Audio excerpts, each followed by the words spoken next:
Hi, this is Greg Forzani with another Don't Miss the Point of Business video. Today I really want to talk about not missing the point on how utterly important it is to fully understand how your profit and loss statement works, how to read it, and what it means, and what decisions it will drive. So here's an experience we had with a client. As some of you may or may not know, I have an extensive retail background.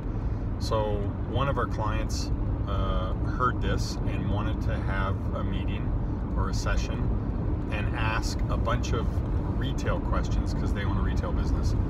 So I said, okay, we'll put together a list of questions in detail before and share them with me, and I'll be prepared for the session and I can answer each of those questions and help you out. So they listed 14 questions, all retail specific questions. And we started the meeting and I read the questions before, but in my opinion, many of the questions were important. However, none of them were over the top important or impactful, meaning I didn't have a clear picture of the profit and loss statement prior to seeing these questions.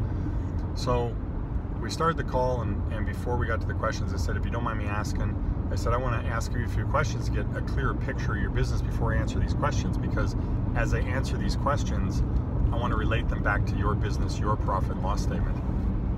And my questions were simple. It was this: what's your total revenue? And they gave me the number. And then I said, and I'll share those numbers.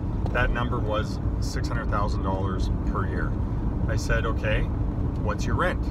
And the person said the rent is $6,000 or $60,000 per year. I said, perfect. So your rent is actually within a 10% number. And generally speaking, in bricks and mortar retail, if you can get your rent to 10% or less, you're doing pretty good. You can work with that and make it profitable. So I said, okay, good, check. Next question: what is your cost of goods? In other words, what's your gross margin, the opposite of cost of goods? And they said, well, my gross margin is 49%.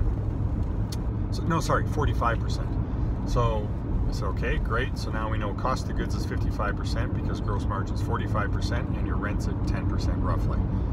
I said, next question is, in your product, what percentage of that product is exclusive to you, or your competition doesn't sell, or is private label, or whatever words you want to use?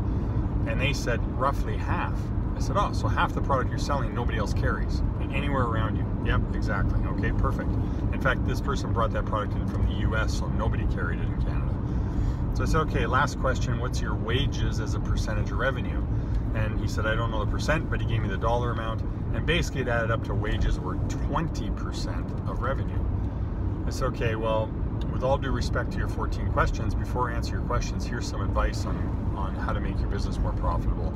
And the last question I should have shared with you that I asked was, what is your expenses as a percentage of revenue? And basically, his gross margin was 45%, his expenses were 44%, which meant he was making a 1% net profit. So I said, if you want to be more profitable, and you literally want to be more profitable next month, here's a couple things you have to do.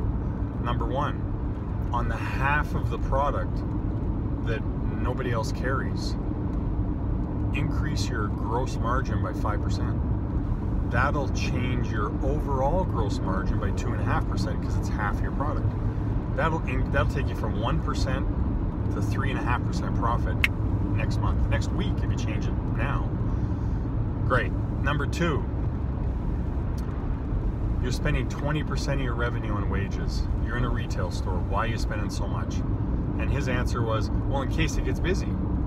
I said, well, if it gets busy, then you can schedule that many people the following week. In other words, if you have a busy week, then the next week schedule the staff to match it. But budget 10% of your revenue on your staff. And that's it. Which would take you from 20% to 10%, and 10% in retail is a good number. You can service the customer really well spending 10% of revenue on your wages. I said, that's going to save you another 10% on wages. Put that towards that net profit. Now we've just added 12.5% to your net profit. It was 1. Tomorrow it'll be 13.5 if you go make those changes this week. He says, okay, well, thanks for the advice. And forget the 14 questions. Let's not even talk about those, because those 14 questions, there's no way they're going to impact your net profit by 12.5%.